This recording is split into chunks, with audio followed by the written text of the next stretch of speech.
오늘은 사사기 이제 6번째이고 마지막 사사기 말씀을 나누는데요.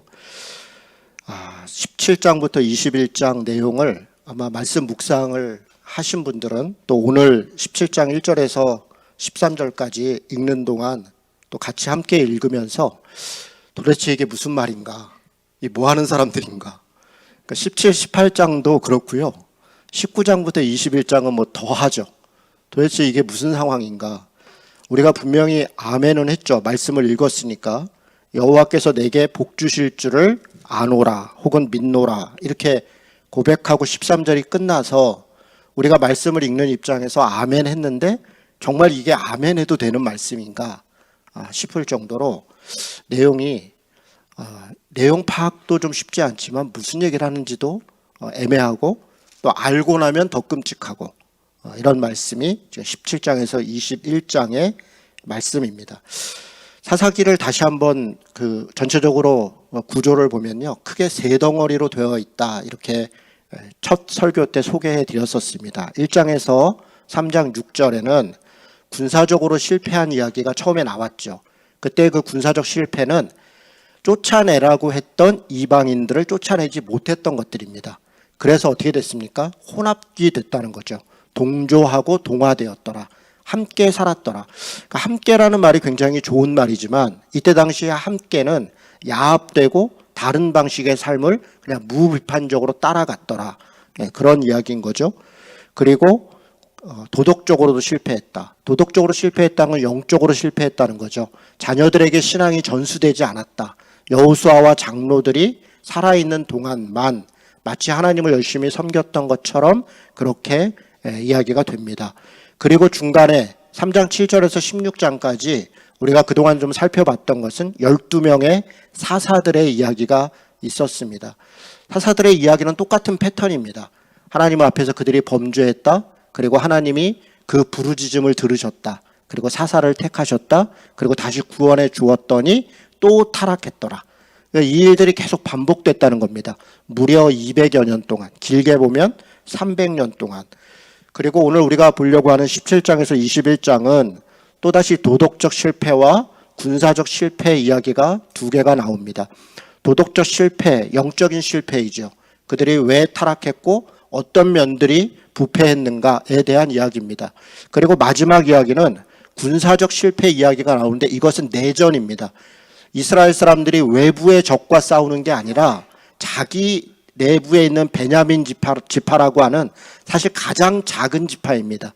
베냐민 지파라고 하는 가장 작은 지파를 거의 괴멸시키는 그런 전쟁의 이야기가 17장에서 21장에 기록되어 있습니다. 오늘 우리는 17장에서 21장 내용을 살펴볼 텐데요. 17장에서 21장은 두 가지 이야기가 기록되어 있습니다. 먼저는 첫 번째 이야기는 17장에서 18장입니다. 미가 집안, 오늘 우리가 1장에서 13절까지 읽었던 것처럼 미가 집안에 있었던 몇 가지 이야기, 그러니까 어떤 개인 집안 이야기입니다. 그런데 그 이야기가 18장으로 넘어가면서 17장에서 18장으로 넘어가면서 단지파라고 하는 한 개의 지파와 엮여서 이야기가 확장됩니다.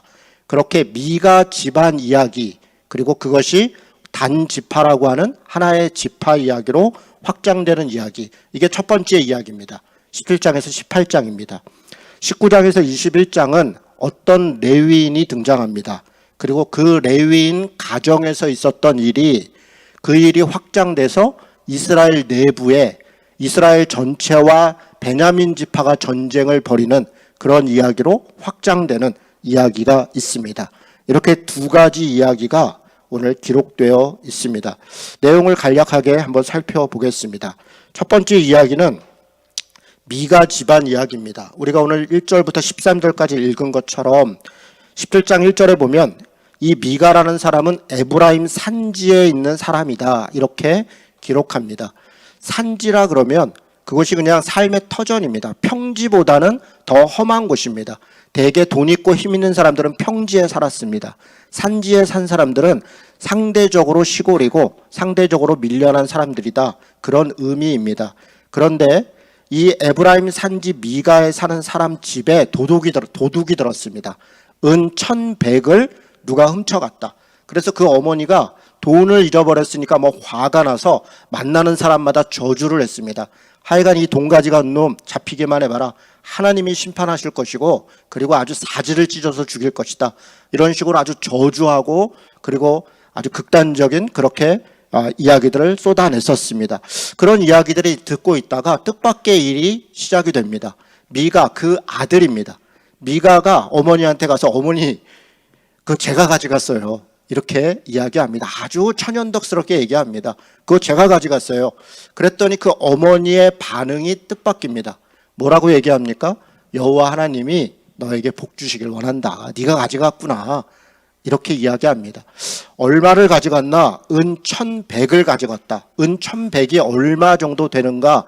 사실 지금 정확치 않습니다. 학자들에 따라서 가장 많이 이 가치를, 현재의 가치를 가장 많이 얘기하는 사람들은 165억까지 얘기합니다. 엄청난 돈이죠. 일전에 드릴라에게 삼손의 약점을 캐내라 라고 이야기할 때 5개 지파의 부족장들이 와서 우리가 지파별로 1,100을 주겠다. 그렇게 제안을 했었습니다. 그러니까 얼마인지 모르지만 꽤 큰 돈인 겁니다. 굉장히 큰 돈. 한 개의 지파가 굉장히 많은 보상으로 내놓을 정도의 그런 돈입니다. 뒤에 가보면 이 미가 지파에서 제사장을 고용을 하는데 얼마를 주냐면 은 10을 줬다. 물론 숙식 제공입니다. 숙식 제공의 은 10이다. 그래서 그러면 은 10은 이종 사람 값이 1년에 은 10이면 1,100은 아무리 이게 적게 줬다고 하더라도 은 10이 굉장히 큰 돈입니다. 그러니까 큰 돈을 잃어버렸으니까 이 어머니도 저주했을 겁니다. 이 돈 가져간 사람 하여간 가만두나 봐라. 이렇게 했을 것입니다. 그런데 막상 그 돈을 가져간 사람이 자기 아들로 밝혀지니까 어머니의 태도가 싹 달라집니다. 어떻게 얘기합니까? 아유 그랬어? 뭐 그럴 수도 있지 뭐. 사람이 살다 보면 실수할 수도 있지. 오히려 그 돈 때문에 너에게 하나님이 복 주실 거야. 라고 이야기를 합니다. 여러분 뭔가 이상하지 않습니까? 우리가 얼핏 생각하면 그래 어머니가 부모가 자식을 축복하고 자식에게 내 거다 네 거니까 다 주는 게 뭐가 문제겠습니까? 좋은 의미로 생각하면 그래 어차피 자식 거니까 다 네 거니까 그걸 통해서 어차피 줄 거 뭐 미리 줬다 생각하고 그리고 그 돈 가지고 또 잘해서 하나님이 더 복 주면 좋겠다. 그렇게 한 것이 뭐가 문제인가? 그런 생각도 얼핏 듭니다. 그러나 원칙이 없습니다. 다른 사람이 돈을 가져갔을 때는 그것에 대해서 심판하고 저주한다. 하나님을 거론하면서 저주를 얘기하던 사람이 자기 아들이 그렇게 했다고 하니까 그건 하나님이 복 주실 거야. 하나님이 내게 복 주시길 바래. 라고 이야기합니다. 과연 이게 뭐가 문제일까요? 이 사람들에게 있어서는 지금 기준이 자기들입니다. 하나님이 내게 돈을 주시고 하나님이 내 자녀를 복 주시면 그 하나님은 좋은 하나님이다. 그런데 내 돈을 잃어버리고 내 아들이 좀 어려운 일이 생기면 그 하나님은 나쁜 하나님이다. 기준이 지금 누구에게 있습니까? 하나님이 주신 말씀, 도둑질하지 말아라. 말씀을 따라야 된다. 뭐 이웃과 어떻게 해야 된다. 이런 말씀은 지금 관심이 없습니다. 오로지 자신들에게 어떻게 해줬는가, 우리 집안에 어떻게 했는가, 바로 그것이 모든 것의 기준입니다. 심지어는 그 기준을 위하여 하나님의 이름, 하나님에 대한 신앙까지도 이용하고 있는 것입니다. 이런 모습은 그 뒤의 모습을 보면 더 점입가경입니다. 이 어머니는 은 200을 들여서 신상을 세웁니다. 그리고 드라빔, 에봇 이런 것들을 만듭니다. 그리고서 자기 집에 또 다른 아들을 제사장으로 삼습니다. 그리고 나서 그들이 그걸 지금 뭐라고 만드는 겁니까? 그 신상을 하나님이라고 만드는 겁니다. 하나님께서 우상을 만들지 마라, 신상을 만들지 마라, 다른 신을 섬기지 마라 이렇게 말씀하셨던 것들이 하나님의 말씀인데 하나님이라고 하면서 신상을 만듭니다. 그리고 그것을 잘 섬기겠다고 자기 아들 중에, 지금 에브라임 지파라고 얘기했습니다. 당시의 제사장은 레위 지파 중에서도 아론의 후손만이 제사장을 할 수 있습니다. 다른 레위 지파들은 그냥 제사장 보조를 하는 것입니다. 함께 돕는 것입니다. 그렇게 엄격하게 주었던 하나님의 말씀은 어느 순간 지금 다 사라져버린 겁니다. 자기 아들 중에 한 명을 택해서 제사장을 세웠습니다. 이런 행동에 대해서 지금 이 사사기의 기록자는 또 하나님은 1장 6절의 이 행동을 한마디로 이렇게 평가합니다. 같이 한번 읽어볼까요? 17장 6절입니다. 같이 읽습니다. 자, 시작. 그때는 이스라엘에 왕이 없었으므로 사람마다 자기 소견에 옳은 대로 행하였더라. 이게 지금 이 행동에 대한 평가입니다. 왕이 없었다. 이 말은 기준이 없었다는 겁니다. 기준이 정말 없었습니까? 아니요. 기준이 있었습니다. 하나님의 말씀, 율법이 엄연히 살아있었고 그 말씀을 따라 행해야 된다라고 여러 차례 강조했습니다. 그것 때문에 40년 동안 광야에서 훈련을 받았던 그런 민족입니다. 그런 과거를 가지고 있는 사람들입니다. 그런데 왕이 없습니다. 기준이 없습니다. 내 마음대로 내가 왕인 시대, 내가 기준인 시대, 그렇게 살았다는 겁니다. 그 결과는 바로 위의 모습들이었다는 것입니다. 여러분, 이 정도만 봐도 이 시대가 어떤 시대였는가 조금 얼핏 이해가 되고 이 시대에 비추어서 우리들의 모습도 얼핏 보여집니다. 내가 기준인 것입니다. 하나님께서 우리 집에 복 주시고 내 자녀 잘 되게 해주시고 또 내가 원하는 기도 들어주시면 그러면 되는 것입니다. 그런 하나님은 좋은 하나님인 것입니다. 그런데 하나님의 뜻, 하나님의 말씀, 그것을 위해서 때때로 포기해야 되기도 하고 때때로 원칙을 지켜야 하고 때로는 자녀라도 때로는 누구라도 아니 목사라도 성도라도 잘못된 것에 대해서는 때로는 야단도 맞아야 되고 돌이켜야 하고 회개해야 된다. 이런 기준들이 적용되지 않는다는 겁니다. 내가 기준입니다. 그가 아무리 어떤 직분을 갖고 어떤 일을 하고 어떤 복을 받는다 할지라도 결국 자기가 기준인 것, 그렇다면 하나님을 섬기는 것이 아니라 우상 숭배하고 있는 모습이다. 그렇게 생각할 수 있겠습니다. 이 이야기는 그 이후로 점점 더 확장됩니다. 17장 7절부터는 또 뜻밖의 이야기가 됩니다. 웬 레위인이 방황을 하다가 이 집 근처에 왔습니다. 미가가 보니 레위 사람입니다. 당신 어디 갑니까? 그랬더니 먹고 살려고 살 데가 없어서 어디 좀 거류할 데가 없나 찾고 있습니다. 여러분, 이게 뭔가 이상합니다. 레위인은 이렇게 다니면 안 되는 사람들입니다. 물론 레위인은 자기 땅이 없었습니다. 자기 집도 없었습니다. 땅이 없고 집이 없다고 해서 거처가 없었던 것은 아닙니다. 레위인은 어떻게 하라 그랬습니까? 각 지파의 중앙에 혹은 그 지파에서 땅을 내주어서 그들의 먹을 것을 대주라고 했습니다. 그들은 그렇게 농사를 짓거나 그렇게 하지 않았습니다. 왜 그랬습니까?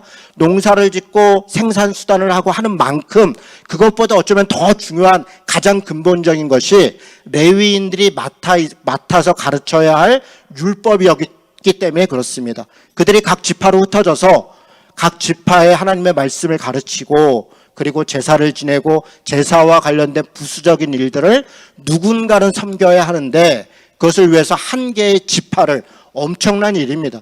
12지파 중에서 한 개의 지파를 그 일을 위해서 따로 구분해서 빼놨다? 굉장히 많은 것입니다. 그만큼 말씀을 중시해 여겼고 그만큼 그 말씀을 따르는 걸 중요하게 여긴 것입니다. 그런데 그렇게 살아야 될 레위인이 먹을 게 없어서 지금 거지처럼 떠돌아다닙니다. 왜 그렇습니까? 이 사람이 타락해서 그랬을 수도 있습니다. 이 사람은 어쩌면 자기가 있어야 할 때를 떠나서 더 좋은 조건과 더 좋은 걸 위해서 다니는 그런 사람이었을 수도 있습니다. 그런데 만약에 누군가가 줘야 될 걸 주지 않아서 배가 고파서 살 수가 없어서 그래서 떠돌고 있다면 그것은 그 개인만의 죄가 아니라 그들을 맡았어야 할 모든 지파의 죄악이었다는 겁니다. 그리고 이 사사기의 이야기는 사실 후자입니다. 여기도 좀 레위인에 대해서 이야기를 하지만 19장부터 나오는 레위인도 또 어떤 레위인입니다. 의도적으로 그렇게 하고 있습니다. 레위인들이 이 정도까지 타락했다. 혹은 레위인들이 이렇게까지 먹고 살 수 없을 정도로 바로 그것이 타락된 모습이다. 19장부터 나오는 레위인은 부자입니다. 첩까지 있습니다.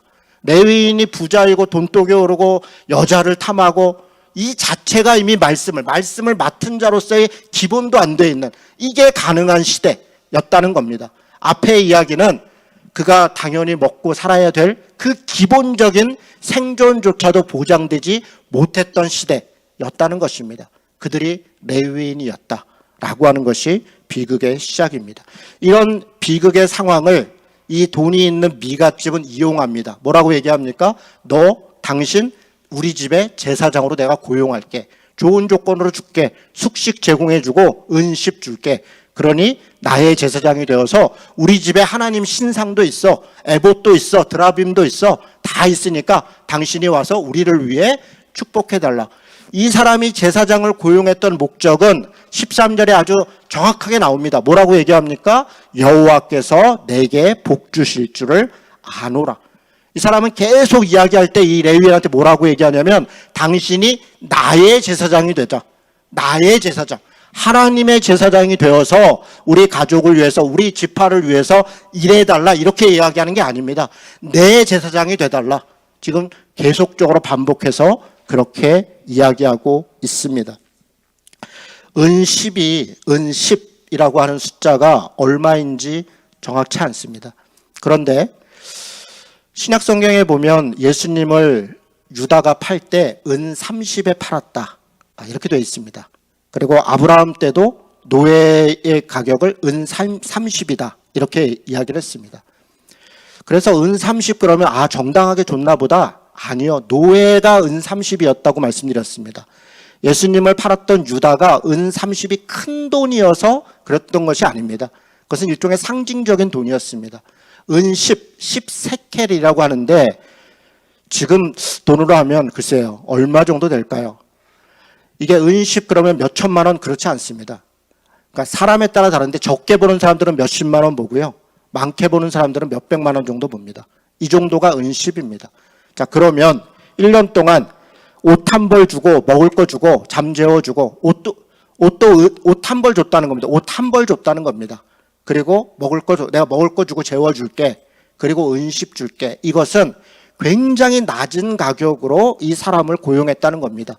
제사장은 이 레위인은 그렇게라도 해야 내가 먹고 살 수 있다는 겁니다. 문제는 미가라고 하는 이 사람이 은 1100을 잃어버려도 까딱도 하지 않고 그게 뭐 별것도 아닌 이렇게 돈이 많은 집 사람이 사람을 고용하는데 더군다나 하나님의 일을 한다, 자신들에게 복을 준다라고 생각하는 사람을 고용하는데 든 돈이 이렇게 형편없이 주었다는 겁니다. 사람 값이 얼마나 형편없이 취급받고 있었는가, 그렇게 사람을 사고 팔고 하고 있었던 시대인가, 이 돈 개수로 알 수 있을 것 같습니다. 제가 이 말씀들을 쭉 읽다가 조금 충격적이었던 것은 18장 30절이었습니다. 이 18장 30절에 가면 이 사람의 신분이 누구인지가 드러납니다. 이 레위인이 이렇게 제사장으로 팔려간 자기의 신분도 잊어버리고 일을 했던 이 사람이 누구인가가 드러나는데 30절에 이렇게 나옵니다. 모세의 손자요 게르솜의 아들인 요나단이라. 여러분, 이 사람이 지금 누구라는 겁니까? 모세의 손자라는 겁니다. 자기 할아버지가 모세예요. 지금 그 모세입니다. 예, 맞습니다. 바로 출애굽했던 바로 그 모세입니다. 광야에서 하나님의 말씀을 가르쳤던 바로 그 모세입니다.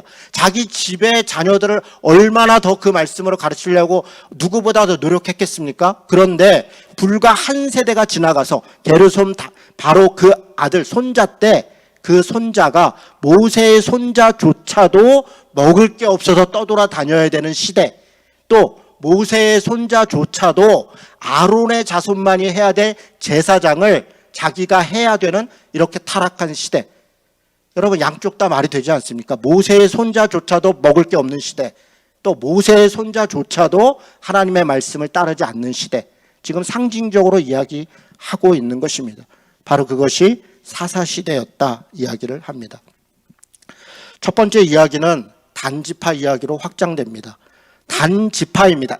12지파 중에 한 개의 지파입니다. 가장 작은 지파도 아니었습니다. 가장 인구가 작은 지파는 베냐민 지파였습니다. 단지파는 당시에 땅이 좋은 곳을 배정받았습니다. 해변가입니다. 지중해 해변가의 단지파, 에브라임 지파 바로 위쪽 지중해 쪽에 땅을 배정받았습니다. 그게 여호수아서에 나와 있는 단지파의 땅입니다. 그런데 18장 1절은 뭐라고 얘기하냐면 단지파가 기업의 땅이 없어서 땅을 구하려 한 개 지파가 왔다 갔다 하고 있다는 겁니다. 나중에 보면 600명이나 되는 군사를 보낼 정도로 나름대로 갖춰져 있는 곳입니다. 그런데 이런 지파가 왜 땅이 없습니까? 땅을 빼앗긴 겁니다. 누구한테 빼앗긴 겁니까? 당시에 해변가에 살고 있던 블레셋 혹은 미디안 이런 가나안 족속들에게 그들을 쫓아내기는커녕 동화되어 있다가 오히려 밀려난 것입니다. 문제는 이들이 이렇게 밀려나는데 주변에 있는 지파들한테 아무런 도움을 요청하지 않았던지 혹은 요청해봐야 소용이 없었다는 겁니다. 12지파 중에서 한 개 지파가 거처할 곳이 없어서 그렇게 온 지파가 흔들리고 있는데 주변에 있는 지파들 중에 아무도 돕지 못하고 않고 있다는 겁니다. 여러분, 이게 지금 사사시대의 모습입니다. 그냥 내 집만 살면 된다. 내 지파만 살면 된다. 내 가족만 지키면 된다. 나. 바로 그게 각자 소견에 오른 대로 살았다는 것입니다. 그게 사사시대의 모습이었다는 것입니다. 여러분, 이게 우리의 모습 아닙니까? 나만 신앙생활 잘하면 돼. 나만 복 받으면 돼. 나만 교회 잘 다니면 돼. 우리나 똑바로 하면 돼. 여러분, 그 말들이 굉장히 좋은 말 같으나 그런 말 속에 숨어서 뭔가 나눠야 되고 도와야 하고 희생을 해야 되고 뭔가 포기해야 될 것에 대해서 일체 관심 갖지 않는 어쩌면 비겁함을 우리가 비겁함을 변명하기 위한 수단이 나만 잘 믿자. 나라도 잘하자. 나만 잘 믿자 그러면 뭔가 좀 이기적으로 들리지만 나라도 잘하려고 합니다. 그래서 나라도 말씀 묵상 잘하고 나라도 예배 잘 드리고 나라도 신앙생활 잘하기로 했습니다. 그리고 그냥 자기만 신앙생활 하는 것이 어떤 면에서는 하나님 앞에서도 떳떳하고 사람들 앞에서도 마치 나는 세속에 관심 없어. 나는 세상 사람 관심 없어. 나는 오직 신앙생활만 열심히 해. 여러분, 저는 말씀 묵상을 열심히 하는 사람들 중에 예배를 열심히 드리는 사람들 중에 이런 식의 언어를 자주 접합니다. 나라도 잘하려고 열심히 하겠습니다. 나쁘다는 게 아닙니다. 그거라도 잘하는 거 다행입니다. 그러나 그게 우리의 신앙의 목적이 아니라는 것입니다. 나만, 우리만, 우리 가족만, 내 지파만 그렇게 신앙생활하는 것이 성경의 가르침이냐는 것입니다. 말씀을 매일 묵상하고 설교를 매일 듣고 심지어는 말씀을 가르치면서도 나만 하고 있다면 도대체 그가 보고 있는 말씀은 어떤 말씀입니까? 이 미가 집안에 있는 이 사람과 이 레위인과 그 어머니와 무엇이 다른다는 것입니까? 성경은 끊임없이 우리에게 나로부터 벗어나서 하나님께로 돌아가고 하나님께 돌아가는 것은 곧 하나님을 사랑하는 것이 이웃을 사랑하는 것이다. 그렇게 끊임없이 우리에게 가르치고 있는데 우리는 이런 말씀을 읽으면서 배우면서조차 말씀을 이용해서 결국은 나 중심으로 돌아가고 있다는 것입니다.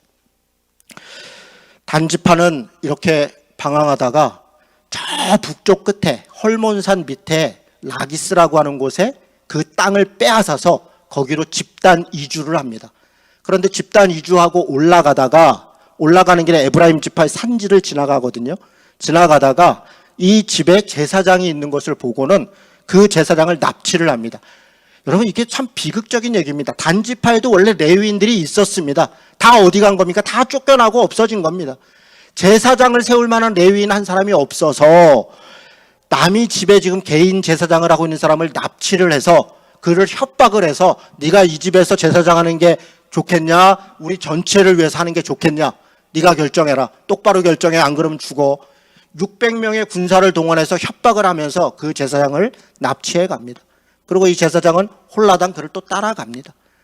여러분, 지금 이 이야기들이 뭘 얘기하려고 하나 굉장히 복잡하고 어렵고 뭔가 껄쩍지근한 이런 얘기를 통해서 이만큼 부패하고 타락했다. 개인의 가정뿐 아니라 한 지파까지도 그리고 이 전체 이스라엘까지도 하나님의 말씀의 기준이 없이 각자의 소견에 옳은 대로 개인은 개인대로 집안은 집안대로 지파는 지파대로 각자 소견에 옳은 대로 그렇게 살았더니 결과가 이거라는 겁니다.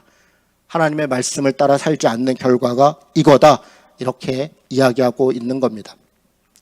두 번째 이야기 가기 전에 한 가지 좀 소개하고 싶은 여론조사 결과가 있어서 좀 보여드리겠습니다. 미국의 여론조사 기관 중에 퓨 리서치 센터라는 곳이 있나 봐요. 11월 달에 거기서 했던 리서치 여론조사 결과가 여러 매체에 보도된 걸 보고 저도 좀 의미 있다 생각해서 좀 킵해놨었습니다.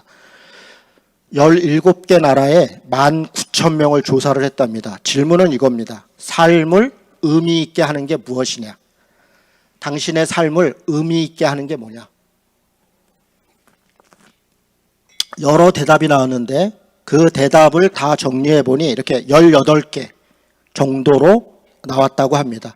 뭐 가족, 자녀로부터 시작해서 애완동물까지 여러 신앙도 있고요, 돈도 있고요, 여행, 자유 다 좋은 것들이죠. 이것이 다 우리의 삶을 중요하게 여기는 것이죠.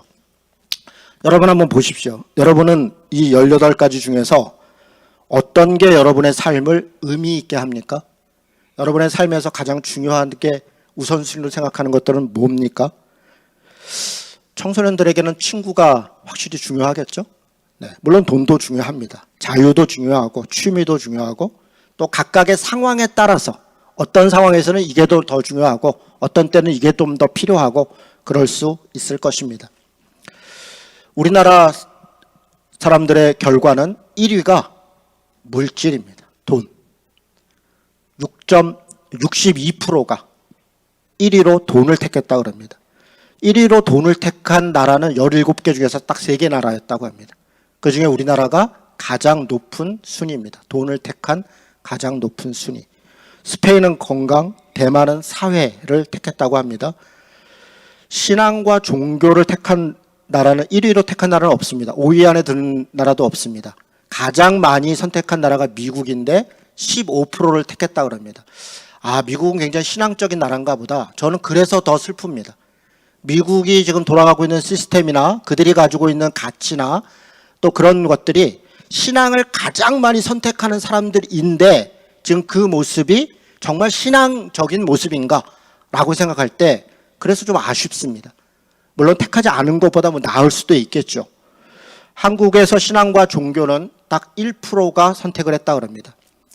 17개 나라 중에서 신앙과 종교를 1%보다 낮게 선택한 나라는 일본뿐이라고 합니다. 이것도 저는 되게 좀 특이하게 봤습니다. 아까 미국이라고 하는 나라가 제가 볼 때 가장 신앙적이지 않은 모습인데 신앙을 가장 많이 택한 것이 어색하게 보이던 것처럼 우리나라에 있어서 신앙은 굉장히 중요하게 인정됩니다. 신앙의 종교의 인구도 50% 이상이 되고 특별히 기독교인들이 약 20%가 되고 기독교인들의 신앙의 열심이라고 하는 것은 마치 신앙 때문에 목숨을 걸 것처럼 그렇게 신앙 때문에 수많은 것들을 선택하고 정치와 사회와 각종 문제에 개입하고 그런 것이 우리 한국의 문화인데 1%라는 게 또 놀랍습니다.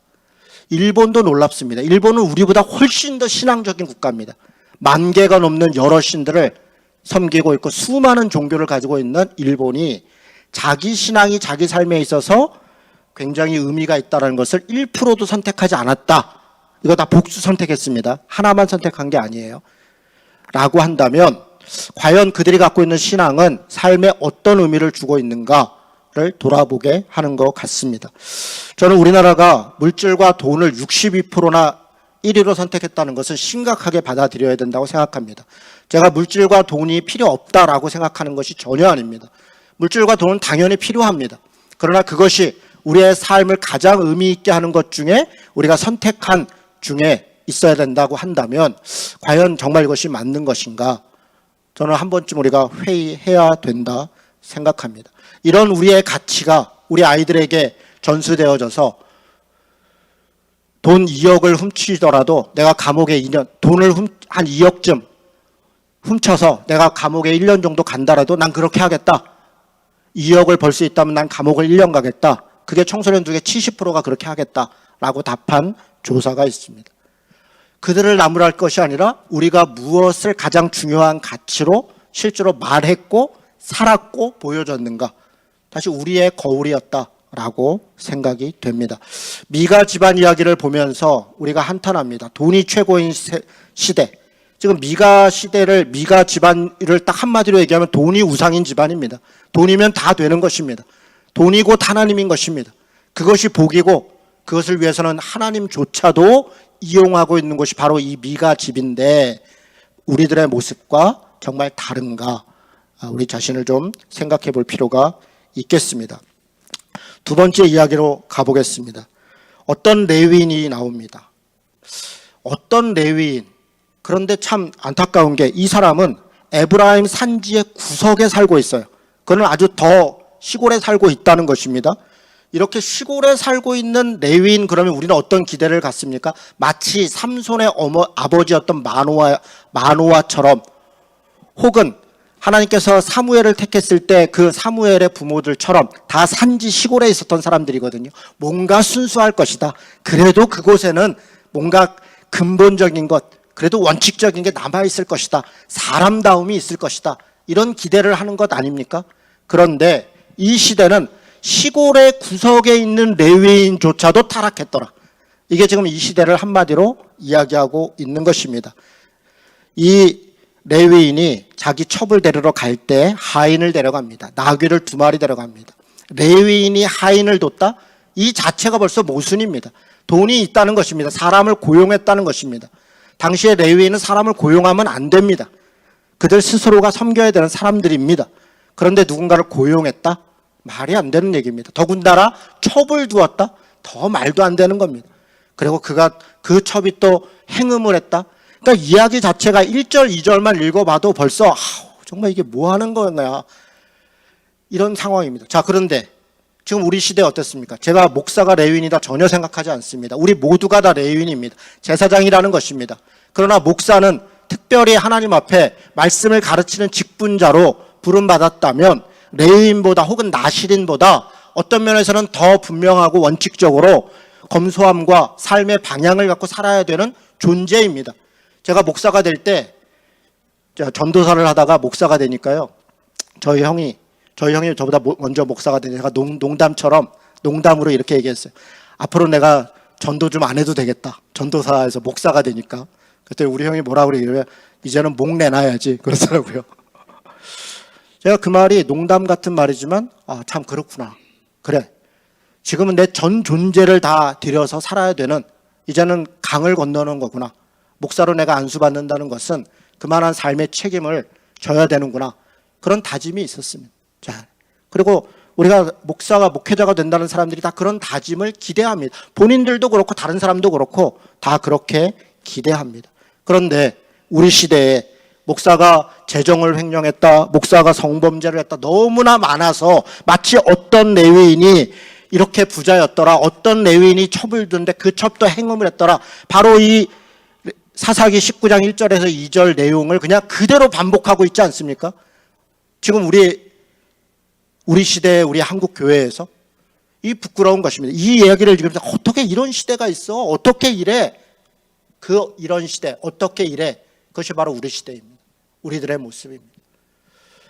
그럼 이 말씀을 보면서 참 끔찍합니다. 이 이야기를 제가 복잡하게 다 드리고 길게 드리지 않겠습니다. 간단하게 말씀드리면 이런 것입니다. 행음했던 첩을 데리러 갔는데 장인이 그냥 너무 잘해줘서 5일 동안이나 대접을 해주니까 그냥 밤중에 그냥 도망치듯이 그 집을 나왔습니다. 밤중에 나오면 안 됩니다. 지금처럼 뭐 가로등이 있고 밤이 있는 것도 아닙니다. 굉장히 위험한 겁니다. 그러니까 판단력도 없고 이해도 없고 무책임하고 이런 사람인 거예요. 그랬다가 다른 자기 지파인 베냐민 지파 쪽에 가서 그래도 있으면 괜찮겠지. 그런데 베냐민 지파 쪽에 밤에 갔는데 아무도 들이질 않아요. 그러니까 하나님의 말씀을 따르는 사람이 아무도 없더라. 하나님의 말씀을 따르는 자들이 아무도 없더라. 그런 겁니다. 그랬더니 웬 노인이 데리고 왔는데 불량배들이 와서 내놔라. 내가 그 사람과 상관하겠다. 그 사람을 성폭행하겠다. 그랬더니 그 노인과 이 레위인이 딸과 자기 첩을 내주었다. 그러면서 일말의 주저함이 없습니다. 심지어는 그가 밖에서 무슨 짓을 당하고 어떻게 죽었는지 관심이 없습니다. 이 레위인은 아침에 자기 첩을 찾아야겠다 이런 마음으로 문을 연 게 아니라 빨리 돌아가야겠다 이런 마음으로 문을 엽니다. 그런데 그 문 앞에 그 첩이 죽어 있습니다. 그랬더니 그것에 대해서 슬퍼하거나 여기 뭐 슬퍼하거나 속상 이런 게 없습니다. 분노합니다. 나한테 이럴 수가 있어? 어떻게 이럴 수가 있어? 그러면서 12토막을 내서 12지파에 보내면서 그가 하나님의 말씀을 인용합니다. 꼬레는 레위인이라고 하나님 앞에 우리가 이럴 수가 있습니까? 이 죄를 하나님의 말씀에 따라 우리가 단죄해야 되지 않습니까? 자기의 이익을 위해서, 자기의 분노를 위해서, 자기의 어떠함을 위해서는 하나님의 말씀을 이용합니다. 그렇다면 이 레위인은 말씀을 모르는 자가 아닙니다. 하나님의 말씀을 스스로의 자기 욕심만을 위해서 사용하고 있는 것입니다. 그 이야기를 들은 12지파가 분별하지 않습니다. 왜 그런 일이 일어났는지, 어떻게 됐는지 분별하지 않습니다. 다 모여서 40만 명이나 모여서 베냐민 지파를 완전히 박살을 냅니다. 하나님이 2번 정도 말립니다. 베냐민 지파가 2번 이깁니다. 심지어는 4만 명이나 되는 이스라엘 사람들이 죽습니다. 전쟁에서. 그쯤 되면 이게 뭔가 잘못됐다 이렇게 깨달아야 합니다. 그런데 3번째 다시 강청하니까 그래, 하고 싶은 대로 해라. 강청하는데 어떻게 합니까? 결국 사사기의 이야기는 하나님이 각자의 소견에 오른 대로 하고 싶은 대로 내버려 뒀더라. 원하면 해봐라. 하라는 대로 놔둬뒀더라. 그랬더니 어떻게 됐습니까? 결국 베냐민 지파가 완전히 박살이 났습니다. 그러면 만세를 부르고 신이 났어야 될 거 아닙니까? 야, 우리가 이겼다. 아니요. 그러고 나니까 또 덜컹하는 거예요. 한 개의 지파가 사라졌어. 야, 이거 어떻게 대를 이어야 되는데. 이러니까 야베스 길앗의 여자들을 또 가서 잡아다가 갖다 주고 뭐 이런 일. 여러분, 이 이야기들의 그냥 이야기가 이게 뭐 하는 놈들이 한마디로 그런 겁니다. 다 자기들의 기준대로, 자기들이 하고 싶은 대로 하고 있는 것입니다. 각자의 소견에 옳은 대로 행하였더라. 이게 둘째 이야기의 내용입니다. 여러분, 말씀을 정리해 보겠습니다. 사사시대 어떤 시대입니까? 가장 중요한 율법과 말씀이 무너진 시대, 무시되는 시대. 하나님의 말씀이 없는 게 아닙니다. 있습니다. 단 그 말씀을 자기들 뜻대로, 자기 마음대로 이용하는 시대. 자기의 유익을 위해, 자기 가문의 유익을 위해, 자기 지파의 체면을 위해 그렇게 사용하는 시대였다는 것입니다. 2번째로는 돈과 물질이 우상인 시대. 돈과 물질이 그냥 하나님인 시대. 나에게 복을 주면 그게 그냥 하나님인 시대. 그런 시대였다는 것입니다. 3번째는 인권과 사람됨이 사라진 시대. 사람을 사는데 은 10밖에 주지 않고도 그냥 고용할 수 있는 시대. 자기 아내라고 하면서 데리러 갔는데 그 아내가 어떻게 됐는지 관심이 없는 시대. 자기가 살기 위해 누군가를 내어주고 그 대가로 자기가 살아도 괜찮은 시대. 누군가를 죽임을 통해서 하나님의 말씀을 이기겠다고 지파 내에서 전쟁을 하고 수많은 사람들을 죽이고 여자들을 몇백 명씩 잡아다가 납치하고, 이게 허용되는 시대. 여러분, 인권과 사람됨이 사라진 시대, 바로 그것이 이 시대였다. 그리고 마지막으로 21장 25절은 이 시대가, 사사기가 어떤 시대였는가를 이렇게 우리에게 다시 말씀해 주십니다. 같이 읽겠습니다. 21장 25절. 자, 시작. 그때에 이스라엘에 왕이 없으므로 사람이 각기 자기의 소견에 옳은 대로 행하였더라. 사랑하는 성도 여러분, 사사시대를 평가하고 분석하고 그래서 어떤 시대였는가 잘 아는 거 물론 중요합니다. 왜 그걸 알아야 합니까? 나를 돌아보기 위해서입니다. 나는 어떤 자인가? 우리 시대는 어떠한 것인가? 우리는 어떻게 살아야 하는가? 결국 이 말씀은 우리 스스로에게 하나님이 주시는 말씀입니다. 하나님을 기준으로 삼고 그를 왕으로 삼고 내가 옳은 대로, 내가 편한 대로, 내가 하고 싶은 대로 그렇게 살아서 안 된다는 것입니다. 하나님의 말씀을 따르고 그의 기준을 따르고 그의 가치로 돌아가고, 그래서 사사시대를 벗어나는, 다시 회복되는 그런 성도 되시기를 주님의 이름으로 축원합니다. 아멘. 같이 기도.